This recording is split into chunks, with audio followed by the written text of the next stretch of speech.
نیفرائٹس گردے کی حاد سوزش۔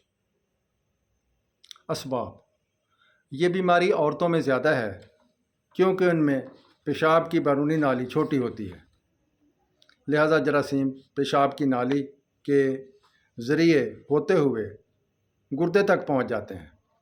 جسم میں موجود بیماری کے جراثیم مثلاً تپدق کے جراثیم بذریعہ خون گردے کو بھی بیماری میں مبتلا کر دیتے ہیں۔ 18 ماہ تک کے بچوں میں چونکہ پخانہ وغیرہ پیشاب کی نالی کے ارد گرد رہتا ہے، لہذا جراثیم غلاظت کی وجہ سے وہاں جمع ہو جاتے ہیں اور اس طرح پیشاب کی نالی کے ذریعے گردوں تک سرایت کر جاتے ہیں۔ پیشاب کی نالی میں رکاوٹ، نالی میں موجود پتھری یا کسی بیرونی چیز کے پھنس جانے سے ہو سکتی ہے، یا پھر پیشاب کی نالی کی سوزش کی وجہ سے یورتھرا بند ہو جاتا ہے، لہذا پیشاب واپس گردوں میں دباؤ ڈالے گا اور انہیں سوزش میں مبتلا کر دے گا۔ چوٹ یا حادثے کی صورت میں علاج کے دوران پیشاب نکالنے کے لیے نالی ناتجربہ کار ہاتھوں سے ڈالی جائے تو اس طرح بھی گردے سوزش میں مبتلا ہو سکتے ہیں۔ ذیابیطس، نقرس، فشار خون، بلڈ پریشر، وٹامن اے کی کمی سے بھی گردے سوزش میں مبتلا ہو سکتے ہیں۔ اس کی علامات یہ ہیں: اچانک کپ کپی لگ کر بخار آئے گا، نقاہت اور جسم پر پیلاہٹ ہوگی،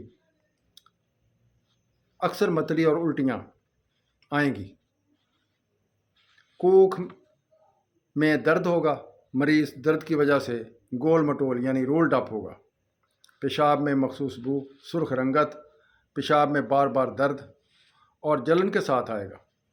بخار کے ساتھ بچوں میں بے ہوشی کے دورے بھی پڑ سکتے ہیں۔ بڑی عمر کے بچوں میں رات کو اکثر پیشاب بار بار آئے گا۔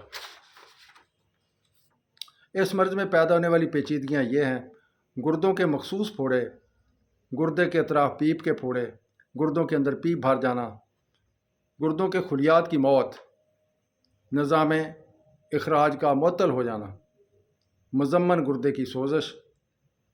علاج: ہومیوپیتھک طریقہ علاج میں جلن کے لیے کینتھرس، پتھری کی علامات کے لیے سارسپریلا،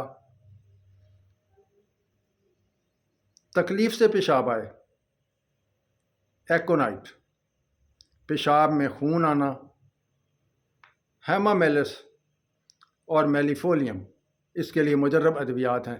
علامات کو مد نظر رکھا جائے۔